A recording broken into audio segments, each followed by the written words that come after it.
three stories that are really about one story. Complex and that complicated and still so, you know, simple of a story. So, Mr. Willis, let me ask you a question here. Is this the finest moment of your acting career, or what? This is the pinnacle. From here on in, it slides down the backside of the finger. Okay, you want to do one more? Yeah, let's do another one here. Coming back to you. Bruce. Give just a little bit more of a slow burn, like. Just, Okay. Yeah, just like blank.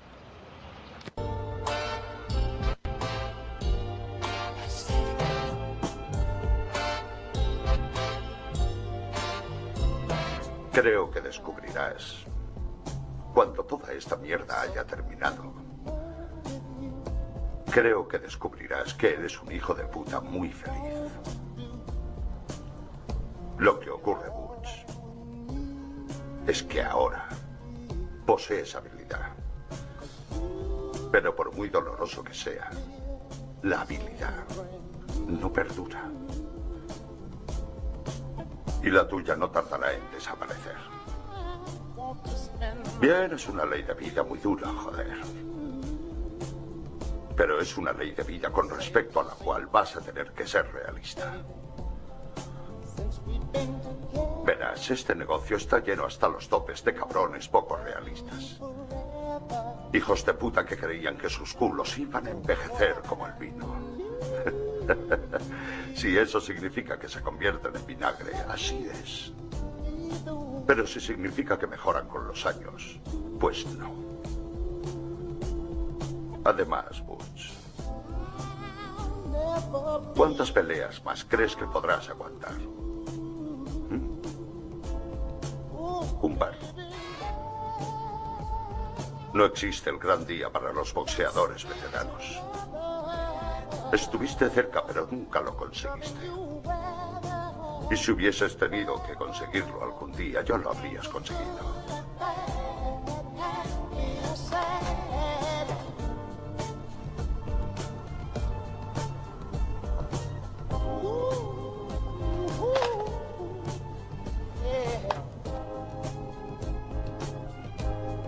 ¿Eres mi socio?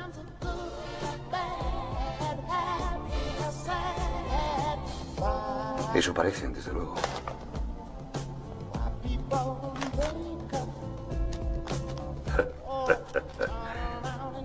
La noche del combate es posible que sientas una ligera punzada. Será el orgullo que intenta joderte. A la mierda el orgullo. El orgullo solo hace daño. No te ayuda jamás. Lucha contra esa mierda. Porque dentro de un año, cuando estés gozando de la vida en el Caribe, te dirás a ti mismo, Marcellus Wallace tenía razón. No hay ningún problema, señor Wallace. En el quinto asalto, tu culo irá a la lona. Dilo. En el quinto, mi culo irá a la lona. He's a very, very talented writer. I've been saying that he's like the modern Charles Dickens. Yeah, Dickens wrote about regular people. Doing stage work, it's the closest thing that I've done to stage work, I think. Because everybody here, I think, feels the same way I do and really respects Quentin's writing to the point of not wanting to come in and say, well, we have to take this line out and change this, and why can't I say this now? There's a respect for the writing that I haven't seen since I worked in, you know, in New York on some.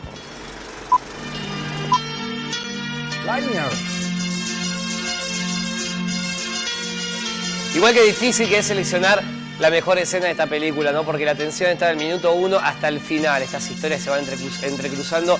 ¿Cuántas trivias tiene? Y hay una entrevista presentada a vos que va a venir a continuación, pero si querés... No, hablar de las trivias.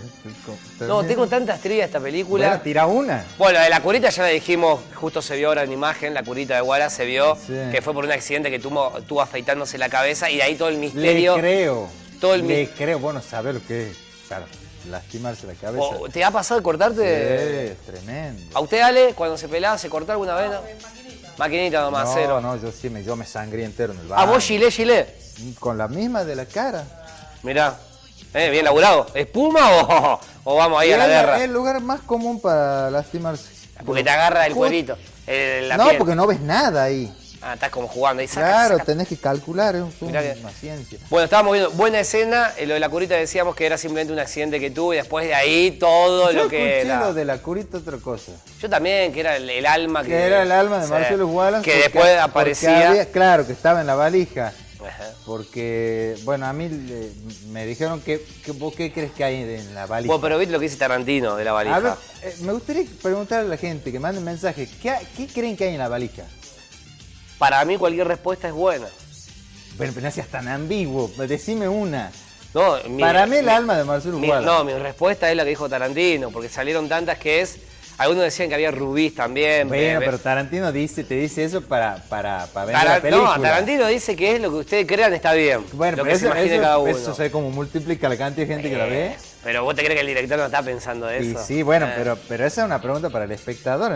Bueno, ojo, algunas afirman y confirman que es tal cosa. Muchos el alma de Marcelo Wallace, justamente por eso esa obsesión sale la luz también. Sale la luz también cuando abre ahí Vincent. Vamos a escucharlo a Tarantino cuando lo invitó Charlie Rose, que es un periodista de esto que hacen One on One en Estados Unidos. Son todos buenos, los yankees entrevistando son picantes. Son. Muy buena la entrevista. Perdón un poco la calidad de la imagen, pero es vieja la entrevista. Imagínate del 95, 96, porque en el 95 sale la película. Vamos a escucharlo. Mirá Tarantino ya cómo defendía su idea de por qué Travolta. O sea, esa fue la pregunta y bueno, después por supuesto siguieron charlando de la película. Vamos a escuchar esta entrevista muy interesante de Tarantino y ya seguimos con el especial segunda parte de Pulp Fiction. Pulp Fiction. Vamos, señor director.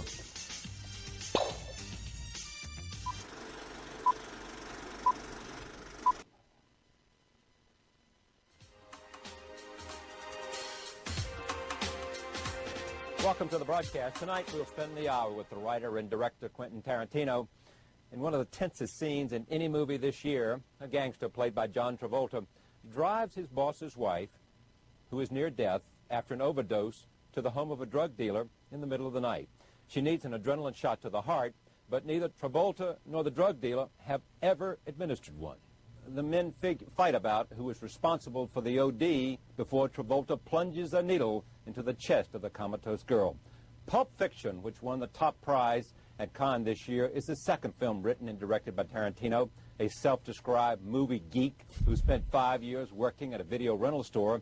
Pulp Fiction opened the New York Film Festival in September. It stars John Travolta, Samuel Jackson, Uma Thurman, Bruce Willis, and Harvey Keitel.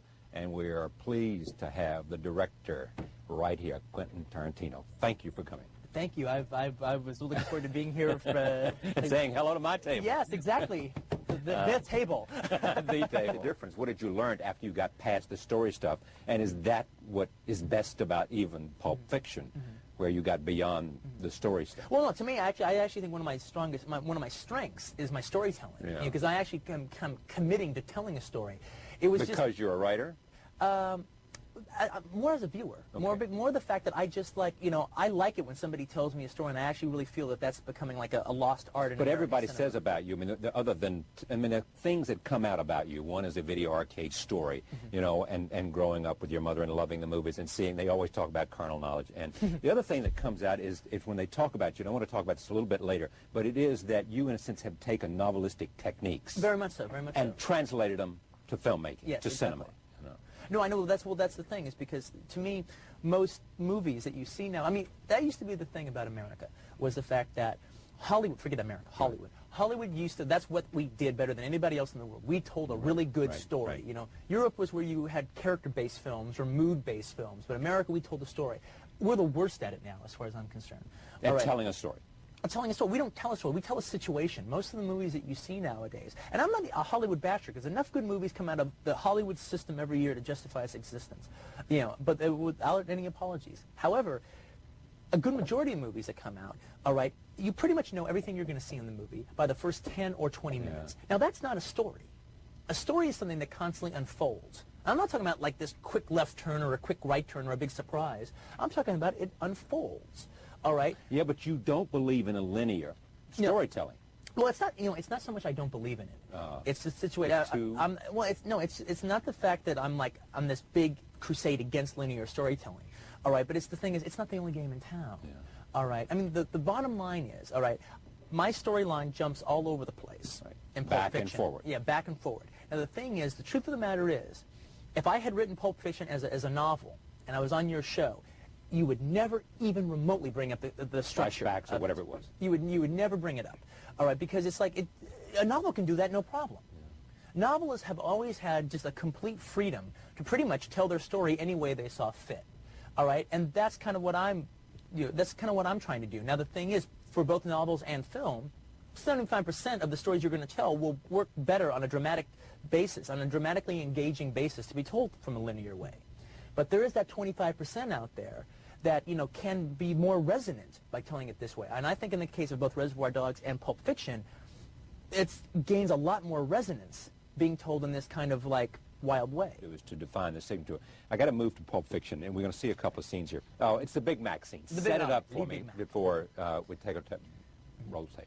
What's going on is in this scene, this is like it's John Travolta and Samuel L. Jackson. They play two hitmen, Jules and Vincent, who are on their way to blow away a couple of guys. But the thing is, they're just going to work. So they're like having like a carpool conversation that you might have, all right, on your way to work. And the thing is, Vincent has just come back from after 3 years in Amsterdam. So he's just musing on the things that he experienced in Europe for the first time. Roll tape. Here it is. Pulp Fiction. But you know what the funniest thing about Europe is? What? It's the little differences. And you know what they call a quarter pounder with cheese in Paris? They don't call it a quarter pounder with cheese? Oh, man, they got the metric system. They wouldn't know what a quarter pounder is. And what do they call it? They call it Royale with cheese. Royale with cheese. That's right. What do they call a Big Mac? Big Mac's a Big Mac, but they call it Le Big Mac. Le Big Mac. What do they call a Whopper? I don't know. I didn't go on a Burger King. We should have shotguns for this kind of deal. How many up there? 3 or 4. That's counting our guy? Not sure. So that means it could be up to 5 guys up there? It's possible. We should have shotguns. Why Travolta? Well, I've always thought that John Travolta is one of the greatest movie stars Hollywood's ever produced. Movie stars. Yes. I mean, well, he's a wonderful actor, too, but I mean, like, he was a great star when he came out. And, I mean, people tend to, in fact, it's actually very scary how people tend to forget, because John Travolta was so huge when he came out. And it was like, and he actually shared something that only Brando had before him, and only Julia Roberts has had since him, is that any part it was even remotely halfway conceivable that he could play was immediately sent to him. Right. And he did wonderful work in that time. And Saturday Night Fever, even wonderful comedy work on that TV show that made him a star, Welcome Back, Kotter. Right. Urban Cowboy, particularly from my money, in Blowout, the Brian De Palma film, which is one of my 3 favorite films of all time. His performance in that is great. Wait, the other 2 are Urban Cowboy and what else? And Saturday Night Fever. And he was nominated for an Oscar for Saturday Night Fever. Yeah. And also, actually, in a movie... But what are your 3 favorite films of all time? I'm sorry. Okay, my Urban 3 favorite Cowboy? films... No. No, okay. Twist. Set it up for me.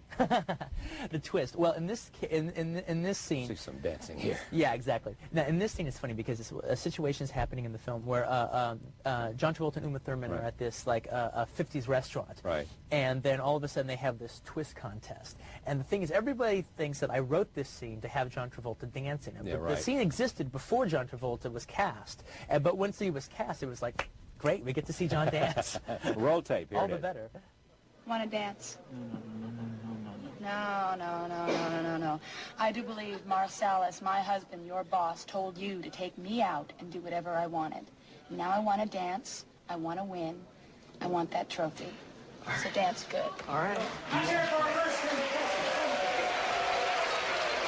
It was a teenage wedding and the old folks wished them well. You could see that Pierre did truly love the mademoiselle.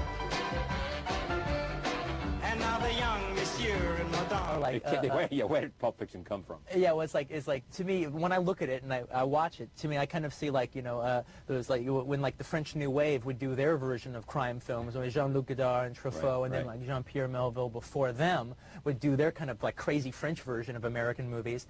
And then I also see like a kind of like a modern day spaghetti western playing there, as well as a blaxploitation movie. Well, no, think about anything. I want to ask you a question. When you came pulling in here, did you notice a sign out in the front of my house that said Dead Nigger Storage?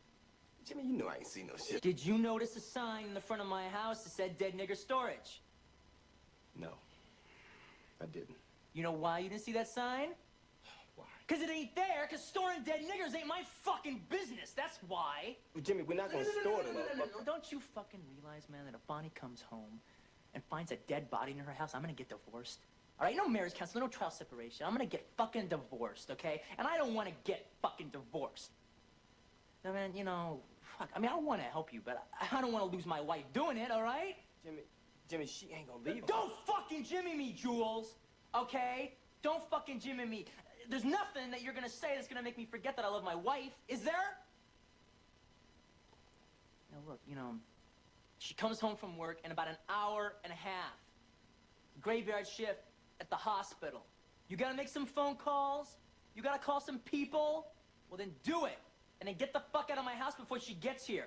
Hey, that's cool in the game. You know, we don't want to fuck your shit up. All I want to do is call my people, get them, bring us in. That's all. You don't want to fuck my shit up. You're fucking my shit up right now. You're gonna fuck my shit up big time if Bonnie comes home. So just do me that favor, all right? The phone is in my bedroom. I suggest you get going.